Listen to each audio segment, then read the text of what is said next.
I don't trust these niggas. I don't trust these bitches. Yo, let's read between these bars. Remember I mentioned last video I was going through the back catalog. I caught some shit. Some things that tie into each other. We're gonna go through the Control verse after this. And a couple of shots that were taken back and forth between Lupe, Kendrick, and a bunch of other rappers. Big Crit responded with Mount Olympus. I don't know if you remember that. I'm concerned why niggas been texting my cell, calling my phone, asking me about this Kendrick shit. They ain't even really diss me on. We're gonna go through the history a little bit, especially this song. A couple of missed features. I missed them. 2 months after Control drops, Jealous comes out. So it's like, oh shit, all right. If you know me, then you know nigga shot town like my second home. I done flew a private jet for some Harold's chicken straight from Rome. His name was Ducky, he came from the streets, the Robert Taylor home, Southside Project, Chirac, the Terror Dome. Both of his parents are from Chicago. Dad has some ties too, so he's got a lot of family out there in Chicago. They moved to California, like he says in the follow-up. Go to California with a woman on him and $500. They had a son hoping that he see college. Have you ever heard Jealous? I never heard this before, so the fact that he went back and did it up in Chicago with Fredo is dope as fuck. Rest in peace, Fredo. I got worry on my brain. I've been gone all summer just to fly back home and found out y'all had killed my little brother. I'm on this tour bus and I'm fucked up. I got a bad car. They killed Brace, they killed Chad, my big homie pup. He's Chad Keaton, a lifetime resident of the neighborhood. Chad was attending a family function literally around the corner from his house with a longtime friend.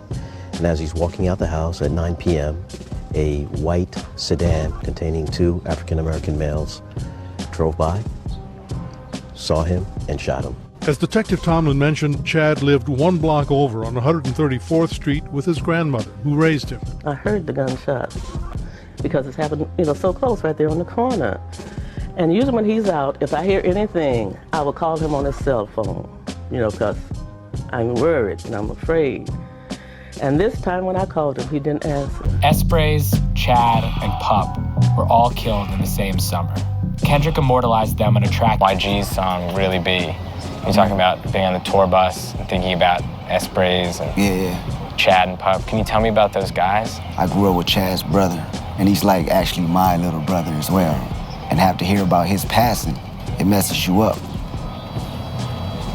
All the way. Losing 3 of your friends in 1 summer and still being able to carry a career the way that he did. That's crazy. I'm gonna leave a Reddit post that kind of summarized this whole story, cataloging everything, all the different eras and everything they went through the different eras. If you want to read that, I'm gonna leave it in the description. Fucked up in these streets, what the fuck would I think about some rap beef? Nigga, I got bigger fish to fry down, empty out my account and now pay for sleep. Where's my body? I'm free, never leave Compton for profit. Or leave his best friend, little brother. You promised you my doom. Talked about the trauma of dealing with these friends through multiple songs. That's why when he says when the shit is a lick, it's a lick for real. The traumas that he deal with is far beyond this music shit. And he sees beyond the curtain that we can't see. Well, with your antennas on the road, bottles and bitches, you FaceTime the one time. That's So for the people in the comments that say, oh, y'all be worshiping Kendrick, I was like, no, maybe the music just resonates a little different for us. Struggling with the trauma of losing friends and battling your own addictions.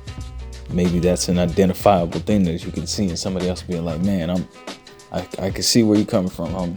Let me hear you out. You even FaceTime instead of a hospital visit. Guess you thought he'll recover well. Have you ever been in that position where you know you should go? Something is stopping you. You don't want to see that person that you know is one you love. You don't want to see them fucked up in that state and they tell you, don't come see me. You didn't push through that feeling and just went to go see them anyway because you don't know what the inevitable could have been. You know what I mean?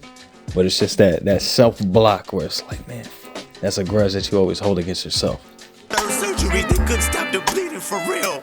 Then he died, God himself, and said you fucking failed. The breadcrumbs of the story have been told through multiple songs, which is crazy. But it's like the depth of the music is always there. You just gotta look a little deep. Cause a normal man just dealing with his traumas. God himself and say you fucking failed.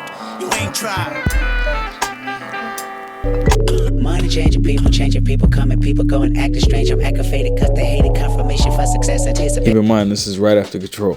So he set that verse off, and then looked at everybody that was opposing, who took it personally, who took offense to it, all of that shit. And out of that, sparked up the whole Drake shit. The Elliott Wilson interview, the ESPN interview, all of that was just more gas to the fire that was already, you know what I mean? Control was just a set off for the bomb, and that conversation kept igniting it until it got to the point where it blew up like it did. I could taste it, I could chase it back down with liquor. I could drown out my sorrows, but I ain't a sorry ass nigga.